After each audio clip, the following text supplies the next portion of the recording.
Wow! Sa akin tong bulaklak na to, Valentino. Ang ganda. Same sa suot ko, bagay na bagay. Oh, ito na yung drinks nyo. Tubig? Oo nga, tubig lang.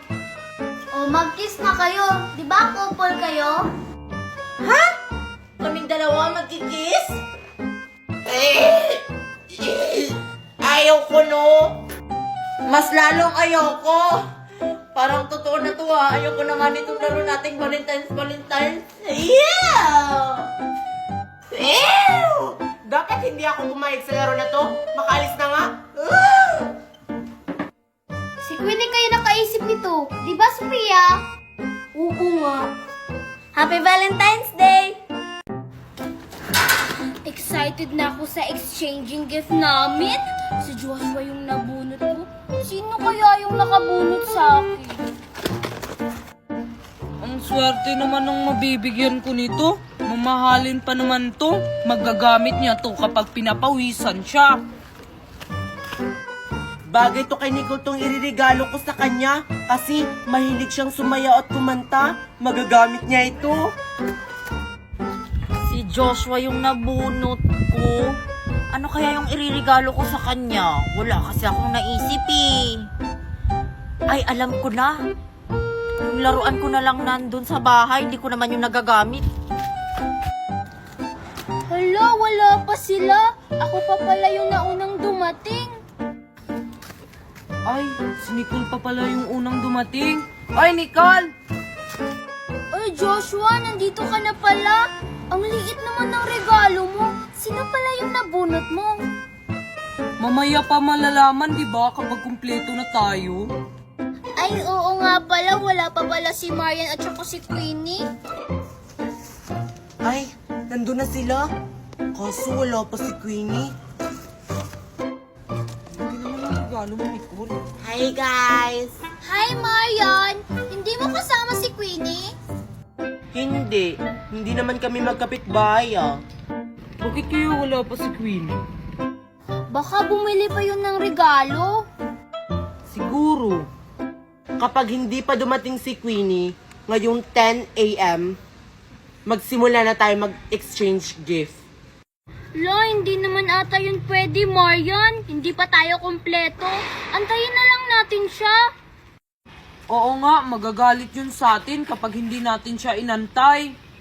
Ang tagal kasi niya, gusto ko na mag-exchange gift. Basta, ngayong 10 a.m. Ang swerte naman ni Joshua. Mamahalin tong regalo ko sa kanya. Ay, wait lang. May nakalimutan pa pala ako. Yung isa pang laruan. Diyan tayo maliligo, Queenie. Diba ang linaw ng tubig? Hala! Oo nga, Marian. Ang linaw ng tubig. Ang sarap magtampisaw. Oh, ano pang hinihintay natin? Maligo na tayo! Tara!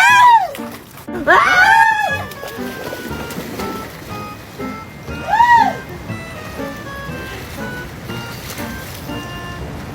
Oh, diba, Queenie? Ang ganda dito maligo, no? Dito kasi kami palaging naliligo ni Marian. Kaya pala, ang itim nyo ng dalawa. Ang sarap pala dito maligo. Tapos, ang lamig pa ng ilog. Doon nga ako. Doon naman tayo sa kabila, Queenie. May malaking lawa dun. Oo, Queenie, tara na! Ano? May malaki pang ilog doon. Pupunta na. Asa na ba si Queenie? Ang tagal naman niyang bumili ng magic sarap. Ganito rin gawin mo, Joshua. Kukuha ka ng magkapares na tsinelas tapos ididikit mo. Pero dapat hindi ka pa natamaan ng binabatong tsinelas, ha? Sige na, magbato-batopik na tayo. Sige na. Bata, pick! Yes! Ligtas ako! Hindi ako yung taya! Sige na! Tatakbo na ako, ha? Bato-batopik. Bato-batopik. Ikaw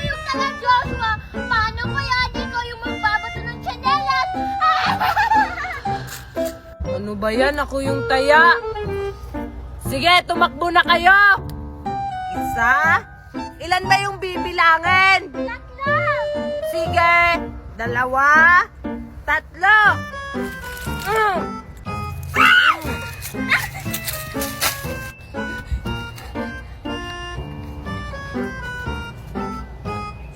Isa.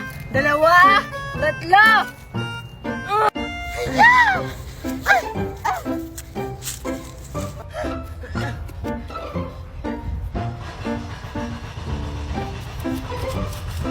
Lagot ka sa akin ngayon, Nicole. Matatamaan kita.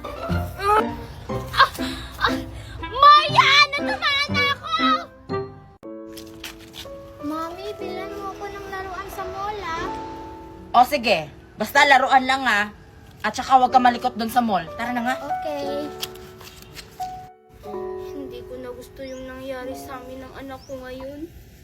Kung hindi sana kami iniwan ng asawa ko, hindi sana kami palaboy-laboy dito sa lansangan.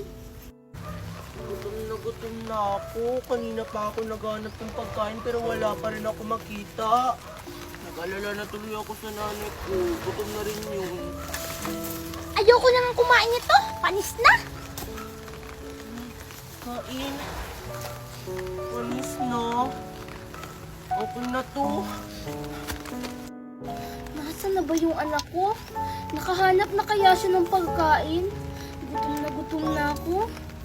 Nanay, may nakita na po akong pagkain. Kaso panis na po. Okay na yan, anak. Basta hindi lang tayo magutom.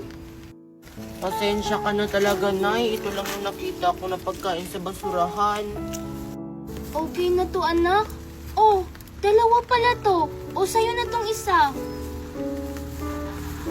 Kailan tayo ganito, Nanay? Hindi na po ba talaga tayo babalikan ni Tatay? Huwag ka nang umasa doon. Hindi na yun babalik. Wala siyang kwentang ama at saka asawa. Ayaw ko na pong maging pulubi, Nanay. Gusto ko pong maranasan yung mga naranasan ng mga bata. Gusto ko pong makapag-aral at makapagtapos. Pasensya ka na, anak. Gustuhin ko mang matupad mo yung mga pangarap mo. Pero wala tayong pera. Okay lang yan, Nanay. Naiintindihan ko po.